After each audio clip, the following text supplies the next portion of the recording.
సోనియా అగర్వాల్ ఒక భారతీయ సినీ నటి. ఎక్కువగా తమిళ సినిమాల్లో, కొన్ని తెలుగు సినిమాల్లో నటించింది.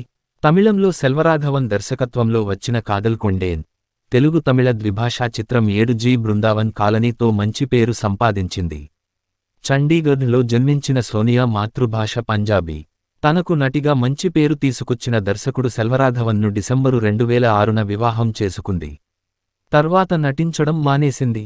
అయితే ఈ జంట 2009 ఆగస్టులో విడిపోయారు.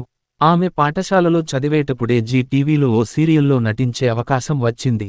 తర్వాత 2002లో నీ ప్రేమకై అనే తెలుగు సినిమాలో చిన్న పాత్ర వేసింది.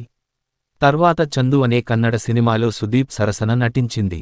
2003లో సెల్వరాఘవన్ దర్శకత్వంలో వచ్చిన కాదల్ కొండేన్ సినిమాలో ఆమె పోషించిన దివ్య పాత్రకు మంచి పేరు, అవకాశాలు తీసుకొచ్చింది. ఈ సినిమాకు గాను ఆమెకు ఉత్తమ నూతన నటిగా ఇంటర్నేషనల్ తమిళ్ ఫిల్మ్ పురస్కారం లభించింది. ఈ సినిమాను తెలుగులో అల్లరి నరేష్ కథానాయకుడిగా నేను అనే పేరుతో పునర్నిర్మించారు. ఇందులో దివ్య పాత్రలో వేద నటించింది. సోనియా తర్వాత శింబు, విజయ్ లాంటి నటుల సరసన కోవిల్, మాధురే, పుదుపేట్టై లాంటి సినిమాల్లో నటించింది. తర్వాత నటించిన 7G బృందావన్ కాలనీ కూడా మంచి విజయం సాధించింది. 2005లో ఆమె నటించిన ఓరు కల్లురీన్ కథై, ఒరునాళ్ ఒరు కనవు అనే సినిమాలు పరాజయం పాలయ్యాయి. తరువాత ఆమె సుశి గణేశన్ దర్శకత్వంలో తిరుట్టుపాయలే, సెల్వరాఘవన్ దర్శకత్వంలో పుదుపేట్టై అనే సినిమాల్లో నటించింది. తిరుట్టుపాయలే మంచి విజయం సాధించగా పుదుపేట్టే విమర్శకుల నుంచి మంచి ప్రశంసలందుకుంది.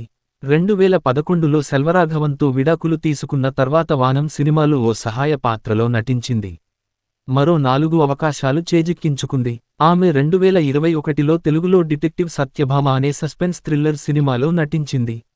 నటించిన సినిమాలు 7G Brindavan colony, detective Satyabhama, శాసనసభ 2022.